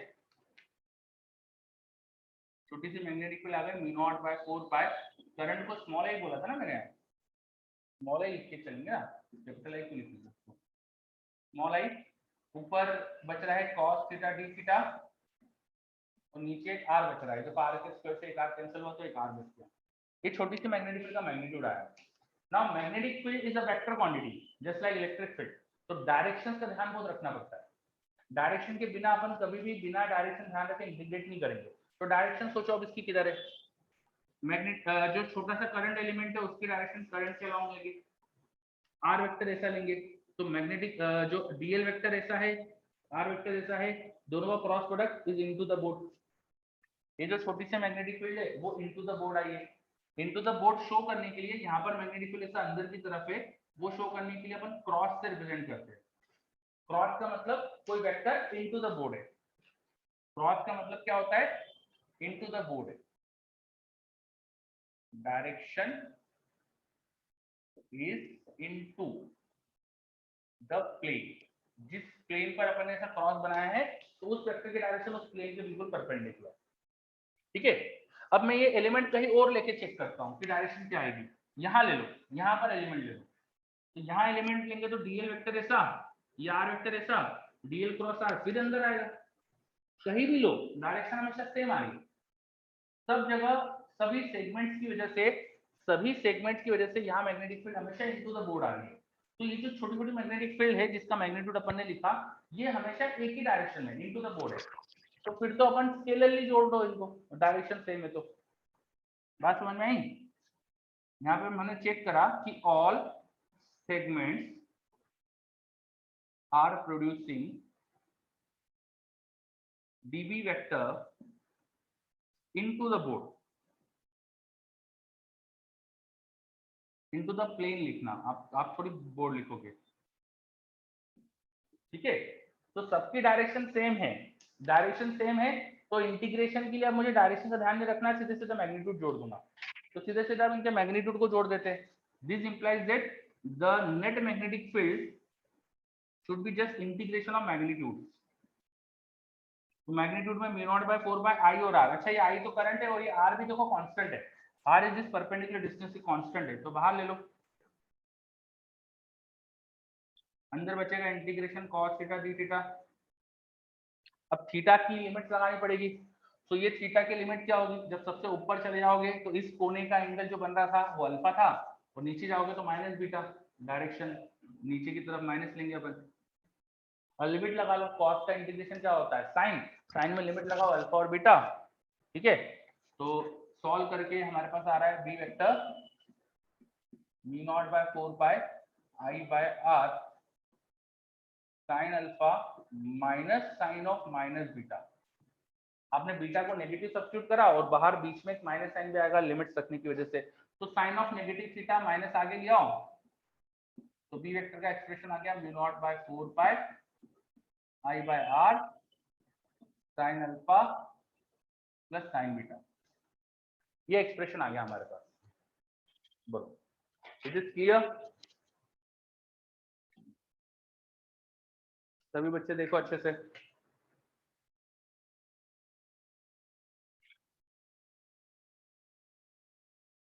चलो, सो एक वायर की, स्ट्रेट वायर की मैग्नेटिक फील्ड कितनी होती है वो हमने डिराइव कर दी, स्ट्रेट वायर की मैग्नेटिक फील्ड डिराइव कर दी।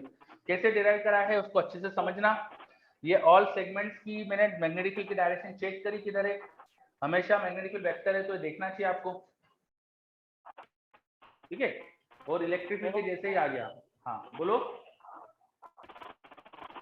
तो मैं ये कह रहा हूँ कि जो अपन ने आर वेक्टर के मैग्नीट्यूड का क्यूब लिखा है, हाँ, उधर से root y square plus r square का क्यूब आता ना, तो 3/2 हो रहा है। ऊपर एक आर का वो भी तो था ना, आर वेक्टर ऊपर भी तो था।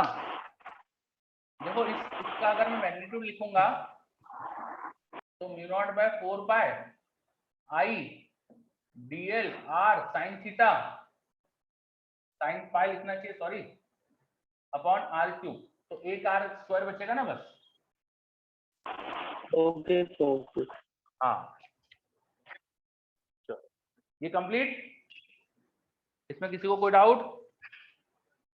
अब याद रखना बहुत आसान है, देखो इलेक्ट्रोस्टैटिक्स में हमने पढ़ा था के lambda by are, this is like k, this is like lambda by r, k lambda by r, वहां पे रॉड की इलेक्ट्रिक फील्ड में के लैम्डा बाय आर आता था, तो ये के लैम्डा बाय आर जैसे ही टर्म लिखा है वहां पर भी sign alpha plus sine beta था, यहाँ पर भी वैसे ही आ गया, तो कुछ उसी टाइप का है ना। चलो, तो ये फॉर्मूला बहुत आसान है याद रखने के लिए, पर इलेक्ट्रोस्टैटिक्स से अब यहाँ पे काफी कई चीजें डिफरेंट भी आएगी यार। वहां पे एक तो इलेक्ट्रिक फील्ड की जो डायरेक्शन थी वो रॉड के परपेंडिकुलर और रॉड के पैरेलल ऐसी दो डायरेक्शन में थी, और यहाँ वायर की वजह से प्लेन के परपेंडिकुलर ऐसी आई है फील्ड, डायरेक्शन में फर्क है, ठीक है, डायरेक्शन में फर्क है, तो ये चीज ध्यान रखना, ठीक है। अच्छा, एक छोटी सी चीज, स्कूल्स में अगर आपको बायो सेवर्ट्स लॉ पूछा जाए तो स्कूल्स में मैंने तो डायरेक्ट एक्सप्रेशन बताया, बायो सेवर्ट्स लॉ में डायरेक्ट एक्सप्रेशन ही होता है, लेकिन स्कूल में थोड़ा सा बड़ा लिखना। स्कूल में क्या करोगे, ऐसा लिखोगे कि the magnetic field created by small current element is proportional to current in the element, is proportional to length segment of the element, is inversely proportional to square of distance, is proportional to sine of angle, और उन सबको मिलाकर फिर ये expression लिखना है ना, तो स्कूल में वैसा बनाना पड़ेगा आपको, ठीक। यस, हाँ स्कूल में वैसा ही लिखना, स्कूल में डायरेक्ट मत लिख देना, नंबर नहीं मिलेंगे नहीं तो। यस, हाँ जितने जितनी चीजों से प्रोपोर्शनलिटी या इनवर्स प्रोपोर्शनलिटी जो भी है वो सब लिखो अच्छे से, फिर सबको मिलाकर ऐसा फॉर्मूला बनाओ, फिर डायरेक्शन देके ये बनाओ, ठीक है। रचित बोल रहा है सर इस बार भी बोर्ड कैंसिल हो गया, तो मत कराओ यार इस बार भी बोर्ड कैंसिल, अब तो रहने दो, कोरोना खत्म करो अब तो। चलो तो बी वेक्टर का फॉर्मूला आ गया। अब देखो कितना भी कैसा भी वायर हो उसकी मैग्नेटिक फील्ड निकाल सकते हो, स्ट्रेट वायर कितनी भी लेंथ का हो उसकी वजह से कहीं भी मैग्नेटिक फील्ड निकाल सकते हो। आपको अगर अलग अलग पॉइंट से मैग्नेटिक फील्ड निकालना है तो ये एंगल चेंज होते जाएंगे, है ना। चलो अब इसकी मैग्नेटिक फील्ड के अलग अलग स्पेशल केसेस देख लेते हैं अपन, जैसे रॉड में स्पेशल केसेस देखे थे ना वैसे ही। तो डेरिवेशन नोट हो गया हो तो will start special cases.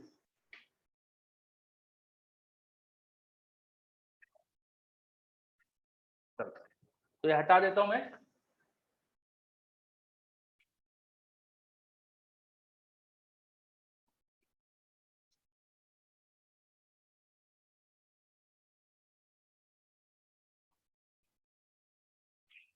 Infinite semi infinite बिल्कुल सही। सबसे first case infinite wire,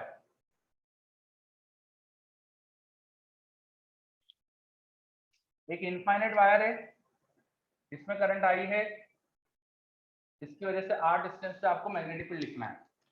current wire में ऐसा है, अच्छा आप देखो वायर की मैग्नेटिक फील्ड के लिए शॉर्टकट तरीका, बार बार अपन क्रॉस प्रोडक्ट नहीं करेंगे, शॉर्टकट तरीका याद रखो।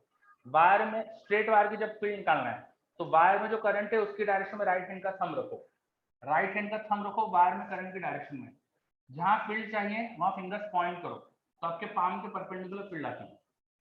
सीधे हाथ के अंगूठे को वायर में करंट की डायरेक्शन में रखो, जिस जगह फील्ड चाहिए वहां उंगलियों को पॉइंट करो तो आपके पाम के परपेंडिकुलर ऐसे फील्ड आएगी, है ना। वो भगवान ऐसे आशीर्वाद देते तो उनके हाथों से ऐसे किरणें निकलती ना, तो कुछ वैसे ही सोचो कि सीधे हाथ के अंगूठे को पहले वायर के डायरेक्शन में रखो, देन फिंगर्स पॉइंट करो जहां फील्ड निकालना है, फिर आपके पाम के परपेंडिकुलर में वो रेज निकलेगी, वो मैग्नेटिक फील्ड की लाइन निकलेगी, वो ऐसा कुछ इमेजिन कर सकते हो, ठीक है।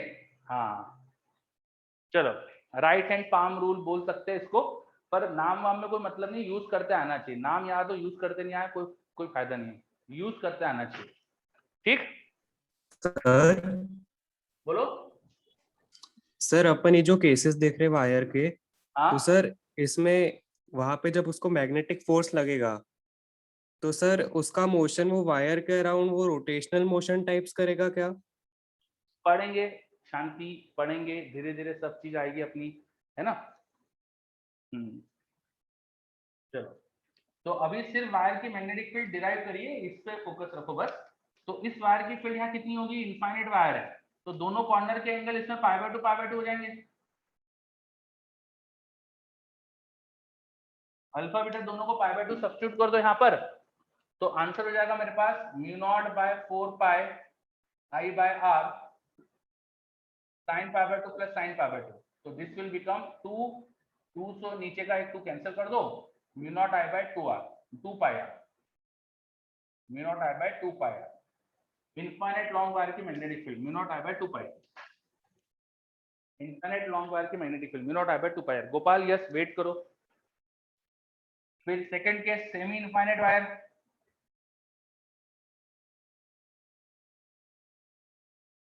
सेमी इनफाइनाइट वायर में एक तरफ से इंफिनिटी है दूसरी तरफ से नहीं, एक तरफ से इंफिनिटी है दूसरी तरफ से नहीं है। अब मान लो जिसका इसका जो फिक्स एंड है ना बस उससे परपेंडिकुलर जाके हमको मैग्नेटिक फील्ड निकालनी है, मान लो इसके फिक्स एंड से परपेंडिकुलर डिस्टेंस में मैग्नेटिक फील्ड चाहिए। अगर इस तरह का केस हो तो एक तरफ का एंगल तो होगा 90 और दूसरी तरफ यही वाला वायर का एंड है, वायर के दोनों एंड्स के एंगल लेना होते हैं, तो दूसरे एंड का एंगल हो जाएगा 0, यहाँ बीटा हो जाएगा 0, तो वो सब्स्टिट्यूट कर दो, फील्ड आएगी अंदर की तरफ ही, उसको क्रॉस करके दिखा दो डायरेक्शन, और फील्ड हो जाएगी यहाँ पर mu not by 4 pi I by are, this perpendicular distance is let's assume R, तो यहाँ पर एक एंगल 90 दूसरा 0, तो सिर्फ 1 आएगा, तो ये एक्सप्रेशन बचेगा, ठीक है। सेमी इनफाइनाइट वायर का एक केस देखा, फिर सेमी इनफाइनाइट वायर का एक और केस,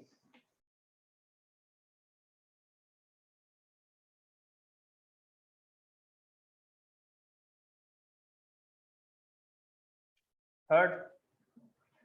अब सेमी इनफाइनाइट वायर है आपके पास लेकिन उसके एंड के अलोंग पॉइंट नहीं है, जहां फील्ड निकालना है वो एंड के अलोंग नहीं है, थोड़ा ऊपर ले लेते हैं, मान लो यहाँ ले लेते, अब क्या करेंगे, परपेंडिकुलर डिस्टेंस आर और जो भी इस कॉर्नर का एंगल होगा बीटा, अब वो नॉन जीरो होगा, तो जो उसकी वैल्यू है वो सब्स्टिट्यूट कर देना। एक कॉर्नर तो अभी भी इन्फिनिटी पर है, तो एक एंगल तो पाई बाय 2 होगा, दूसरे एंगल की जो वैल्यू दिखे आपको वो सब्स्टिट्यूट कर देना। तो यहाँ पर मैग्नेटिक फील्ड हो जाएगी mu not by 4 pi I by are sine alpha plus sine beta, जो भी साइन बीटा की वैल्यू हो वो डाल देना यहाँ पे। ठीक है, चलो अब सेमी इनफाइनाइट वायर का एक और केस, ये पॉइंट में नीचे की तरफ भी ले सकता था,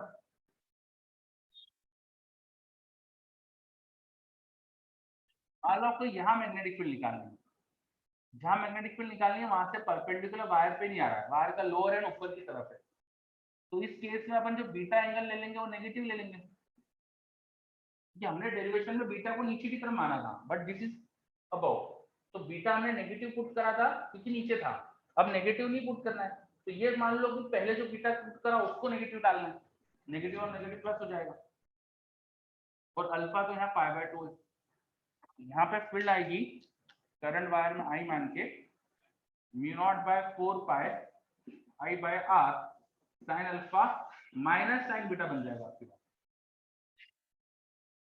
ठीक है, फिर फिफ्थ, अब फाइनाइट वायर, और फाइनाइट वायर के लिए आपको ऐसे पॉइंट पे फील्ड निकालना है जहां से परपेंडिकुलर वायर पे नहीं आ रहा है, तो वहां पर भी बीटा एंगल नेगेटिव दिखेगा, ये alpha angle and beta angle, beta को अभी नेगेटिव सब्स्टिट्यूट कर देना है यहाँ पर। ठीक है, तो यहाँ पर मैग्नेटिक फील्ड क्रॉस में ही आएगी mu not by 4 pi I by perpendicular distance sine alpha minus sine beta. चलो ये केस क्लियर, बहुत बढ़िया। अब स्ट्रेट वायर के हमने मैग्नेटिक फील्ड डिराइव कर ली, जैसा हमने इलेक्ट्रोस्टैटिक्स में करा था कि बहुत सारी रॉड्स के कॉम्बिनेशन से हमने इलेक्ट्रिक फील्ड डिराइव करी थी, वैसे अब स्ट्रेट वायर के कॉम्बिनेशन की मैग्नेटिक फील्ड डिराइव करेंगे, बहुत सारे कॉम्बिनेशन ले सकते हैं। ठीक है, चलो तो एक एक करके करते हैं अब इस बेस्ड क्वेश्चन। पहले तो सिंपल सिंपल क्वेश्चन अकेले स्ट्रेट वायर से स्टार्ट करेंगे, फिर मल्टीपल स्ट्रेट वायर्स पे आएंगे अपन। ठीक है,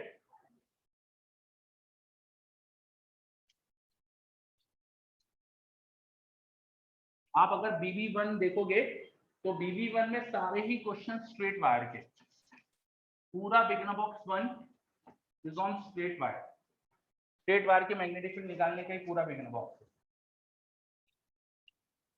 चलो मैं क्वेश्चन स्टार्ट करते जा रहा हूं।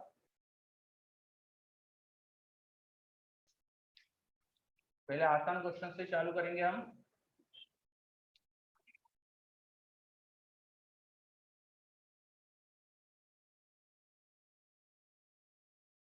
करते जाइए, करिए क्वेश्चन 1।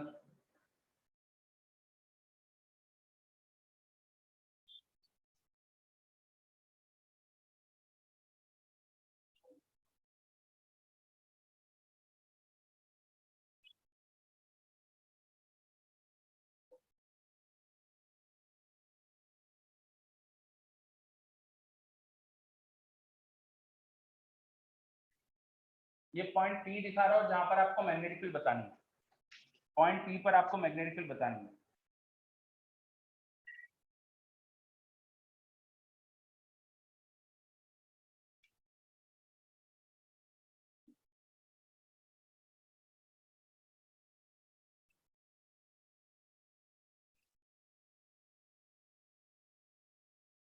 यस कुशाग्र, वेरी गुड। चलो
चलो क्वेश्चन नंबर 1, कई बच्चों का मेरे पास जवाब भी आ गया है, बहुत बढ़िया।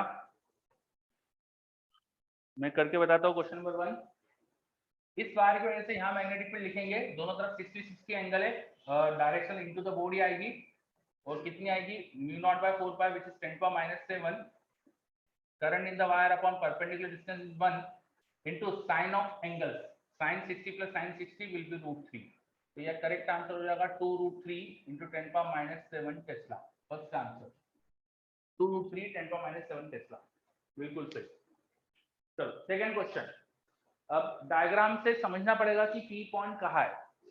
क्या समझ में आया सेकंड में? सेकंड में क्या समझ में आया?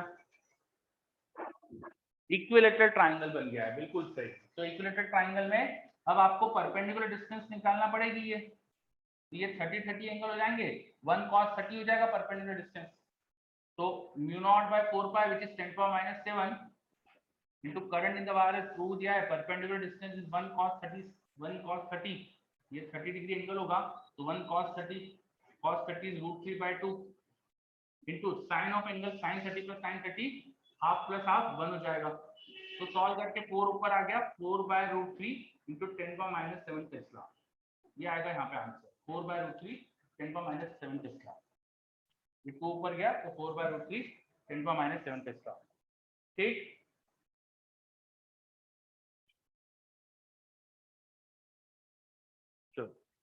और वैभव बोल रहा है एक्सेल डायरेक्ट, थर्ड फोर्थ, हाँ थर्ड का आंसर 0, बिल्कुल सही। थर्ड में क्या होगा कि दोनों वायर के दोनों कॉर्नर के एंगल ही 0 हो जाएंगे, और वैसे बायर सेवर्ट लॉ से सोचो कि छोटे छोटे सेगमेंट की फील्ड यहाँ 0 बनेगी, हर छोटे सेगमेंट के लिए जो डीएल वेक्टर है वही आर वेक्टर की डायरेक्शन है, तो डीएल क्रॉस आर हर छोटे सेगमेंट का 0 हो जाएगा। डीएल क्रॉस आर होता है ना बायर सेवर्ट लॉ में, तो डीएल क्रॉस आर ही 0 हो रहा है, तो यहाँ फील्ड ही 0 आना चाहिए। क्वेश्चन 3 0।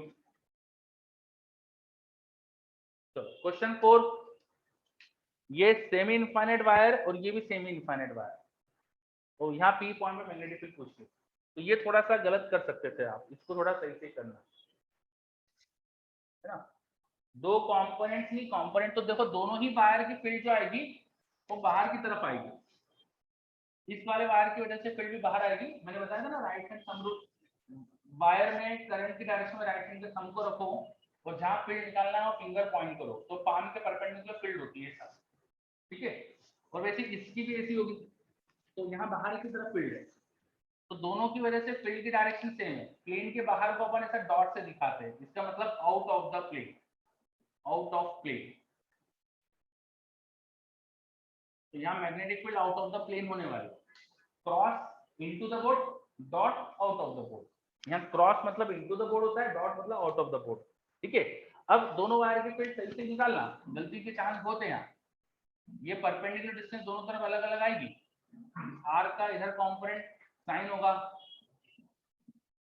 इधर होगा कॉस, है ना, तो परपेंडिकुलर में बहुत गलती हो सकती है आपकी, तो दोनों की फील्ड ऐड ही होगी वहां पे, करो।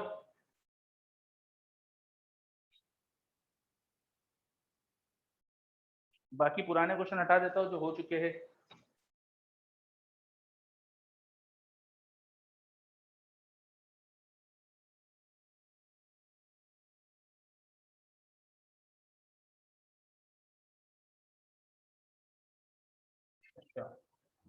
अच्छा मेरा अभी टाइम पे जस्ट ध्यान गया, तो अपना ऑफिशियल टाइम हो चुका है, तो अपन अब रुकते हैं, नहीं तो इस पे क्वेश्चन तो इनफाइनाइट चलते जाएंगे, ठीक है।